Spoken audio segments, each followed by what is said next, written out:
Hello दोस्तों, आज हम बात करने वाले हैं इंडियन एयर फोर्स कैसे ज्वाइन करें। बहुत सारे बच्चे ये नहीं जानते हैं जिसकी वजह से ये ज्वाइन नहीं कर पाते।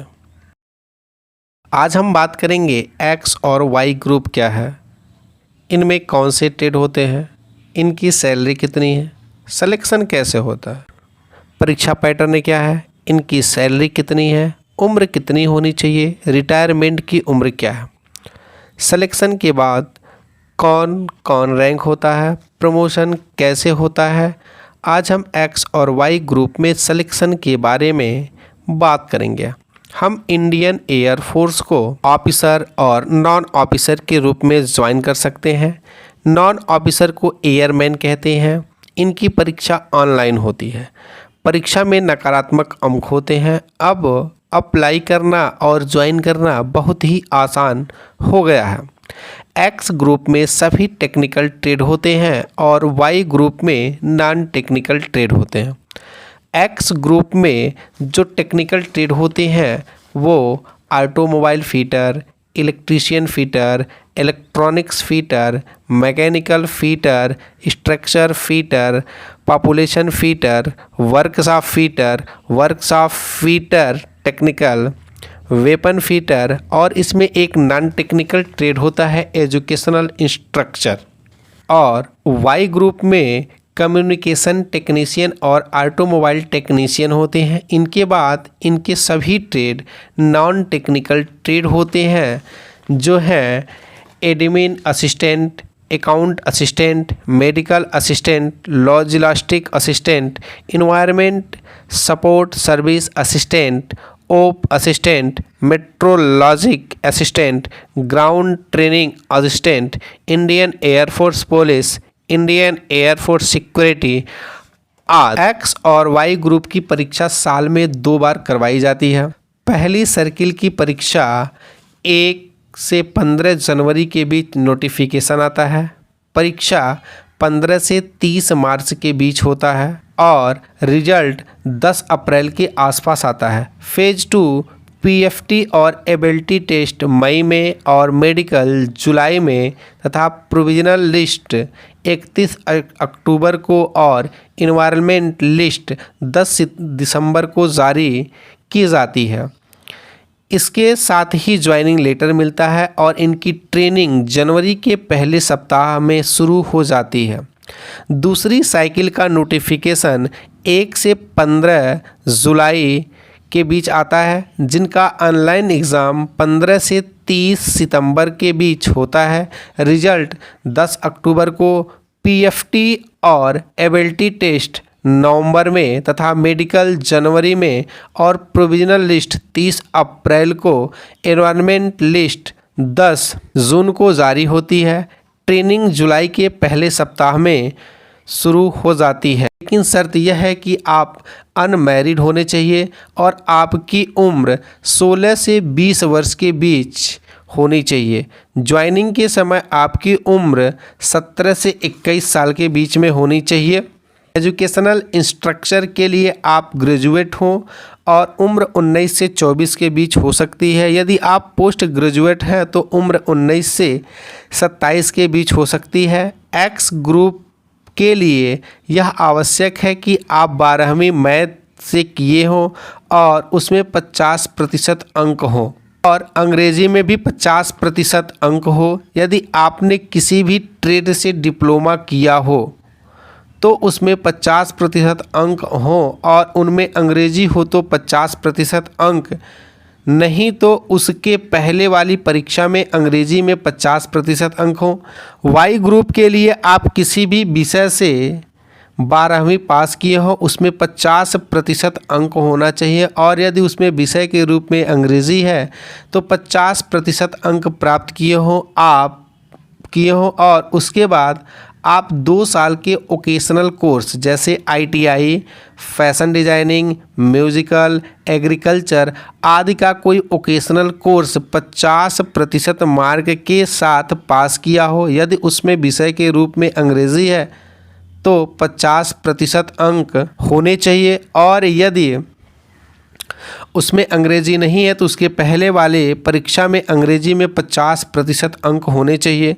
वाई ग्रुप में मेडिकल असिस्टेंट के लिए 12वीं में आपने बायोलॉजी के साथ पास किया हो और उसमें 50% अंक होने चाहिए। अंग्रेजी में भी 50% अंक होने चाहिए। एजुकेशनल स्ट्रक्चर ट्रेड के लिए ग्रेजुएट और बीएड हो 50% अंक के साथ अनिवार्य है।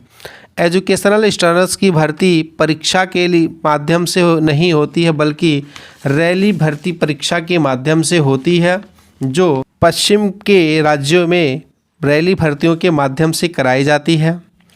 एक्स और वाई ग्रुप के अप्लाई के लिए www.airmanselection.cda.in पर जाकर किया जाता है। इसकी फ़ीस 250 रुपये होती है। एक्स और वाई ग्रुप के प्रश्न ऑब्जेक्टिव टाइप होते हैं। प्रश्न हिंदी और अंग्रेजी दोनों भाषाओं में होते हैं। एक्स ग्रुप के लिए गणित के 25 प्रश्न 20 मिनट में, भौतिक के 25 प्रश्न 20 मिनट में, अंग्रेजी के 20 प्रश्न 20 मिनट में करने होते हैं। कुल प्रश्नों की संख्या 70 है जो आपको 60 मिनट में करने होते हैं। वाई ग्रुप में अंग्रेजी के 20 प्रश्न 20 मिनट में तथा रागा के 30 प्रश्न 25 मिनट में करने हैं। कुल प्रश्न 50 होते हैं जो 60 मिनट में करने होते हैं। रागा का अर्थ होता है रीजनिंग और जनरल अवेयरनेस। जो लोग एक्स और वाई दोनों के पेपर देते हैं वह अंग्रेजी एक बार ही अटेम्प्ट करते हैं, जिनमें उन्हें गणित के 25 प्रश्न 20 मिनट में, फिजिक्स के 25 प्रश्न 20 मिनट में, इंग्लिश के 20 प्रश्न 20 मिनट में, रागा के 30 प्रश्न 25 मिनट में करने होते हैं। कुल प्रश्नों की संख्या 70 होती है जो 85 मिनट में करने होते हैं। इसमें एक सही उत्तर के लिए 1 अंक प्रदान किया जाता है और एक गलत उत्तर के लिए 1/4 अंक यानी 0.25 अंक काट लिए जाते हैं।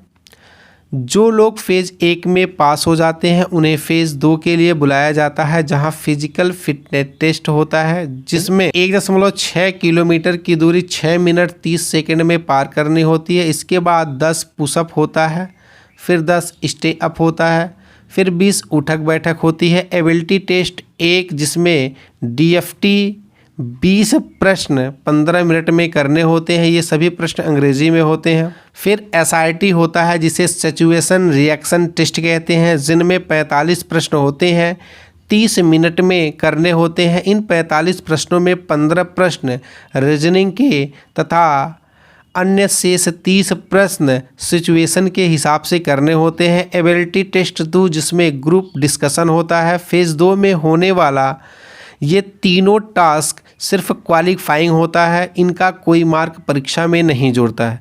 इनमें से किसी भी में असफल होने वाले परीक्षार्थी को से बाहर कर दिया जाता है और सफल होने वाले विद्यार्थियों को मेडिकल के लिए बुलाया जाता है। फेज़ 2 के लिए एयरफोर्स सभी शहरों में परीक्षा नहीं करवाता है, कुछ ही शहरों में परीक्षा करवाता है, जिनके नाम निम्न हैं। पहला एएससी अम्बाला कैंट, दूसरा एएससी नई दिल्ली, तीसरा एएससी कानपुर, चौथा एएससी कोलकाता, पांचवा एएससी जोधपुर, छठा एएससी मुंबई, सातवां एएससी बेंगलोर, आठवां एएससी चेन्नई, नौवां एएससी भुवनेश्वर, 10वां एएससी पटना, 11वां एएससी गुवाहाटी, 12वां एएससी सिकंदराबाद, 13वां एएससी कोची और 14वां एएससी भोपाल। इन्हीं केंद्रों में एयरफोर्स द्वितीय फेज की परीक्षा को करवाता है। न्यूनतम ऊंचाई 152 सेंटीमीटर होना चाहिए और उसका वजन 44 किलो होना चाहिए। एयरफोर्स ज्वाइन करने के बाद इसकी ट्रेनिंग लगभग 9 महीने चलती है। इस समय में आपको 14,600 रुपया प्रति माह ट्रेनिंग के दौरान मिलता है। ट्रेनिंग खत्म होने के बाद एक्स ग्रुप में 33,100 रुपया प्रति माह और वाई ग्रुप में 26,900 रुपया प्रति माह की सैलरी मिलती है। इन सैलरी के अलावा डीए, टीए, डीएफटी आदि भी अलग से दिए जाते हैं। हर साल 60 दिनों की छुट्टी मिलती है। हर कर्मचारी के पास 37.5 लाख रुपए का इंश्योरेंस होता है। आप पहले एयरक्राफ्टमैन ज्वाइन करते हैं। क्राफ्टमैन के बाद आपको 5 साल तक प्रमोशन नहीं मिलता। 5 साल के प्रमोशन के बाद आपको लीडिंग एयरक्राफ्टमैन बनाया जाएगा।